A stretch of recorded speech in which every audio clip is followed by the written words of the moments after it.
Welcome to another episode of Bourbon End Data Breaches, where we cover 5 of the most interesting breaches from this last week. I'm Steve.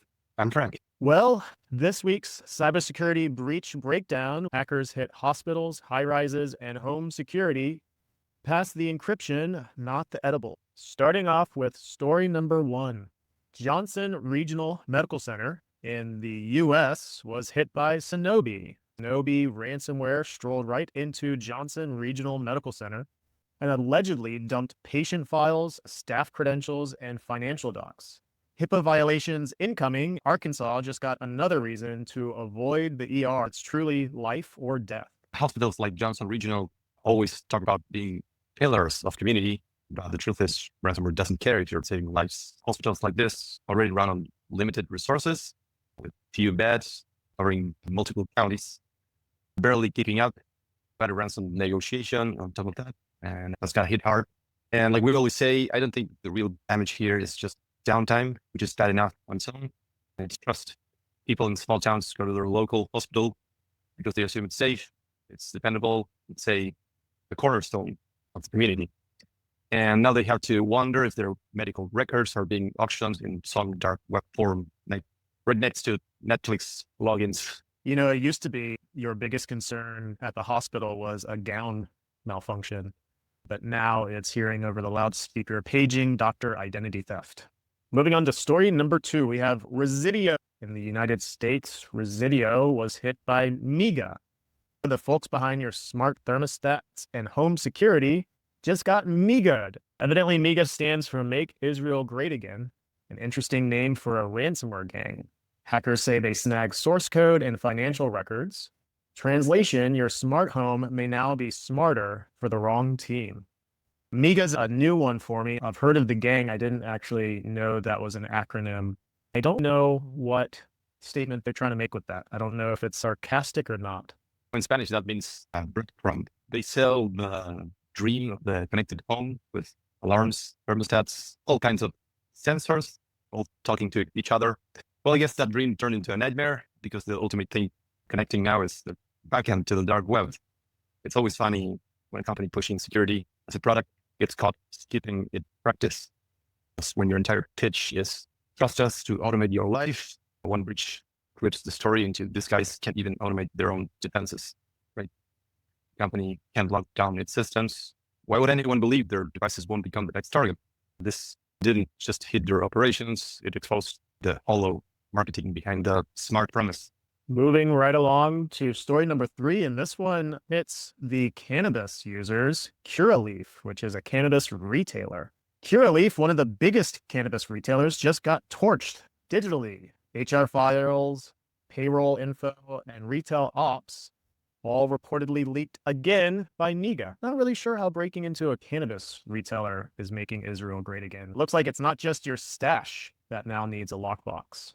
What does it have to do with the Israel thing with cannabis? No clue. Anyway, hacking a U.S. cannabis retailer, you know, we've seen Handala, which is very much a hacktivist ransomware gang going after Israel. Like, they're very much targeting the Middle East, targeting Israel in particular. Now, this gang says they're trying to make Israel great again, but they're attacking the U.S. Anyway, they're supposed to be the professional face of cannabis, billion-dollar valuations with national footprint and mainstream credibility.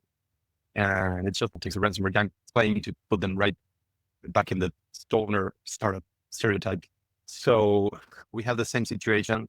Customers come here because they want a safe, regulated alternative, and the cannabis industry already lives under the microscope, dealing with regulators, competitors, moral crusaders, and lots of problems to deal with to start handing them ammunition. Right along to story number 4, we've got Naftali Group, which is a New York City luxury real estate developer. Enobi ransomware broke into Naftali Group's luxury real estate vault, including investor documents, project files, and legal paperwork, all allegedly leaked. Suddenly, that penthouse comes with a free side of breach exposure. Naftali Group, we've seen other New York-based real estate developers be hit with ransomware.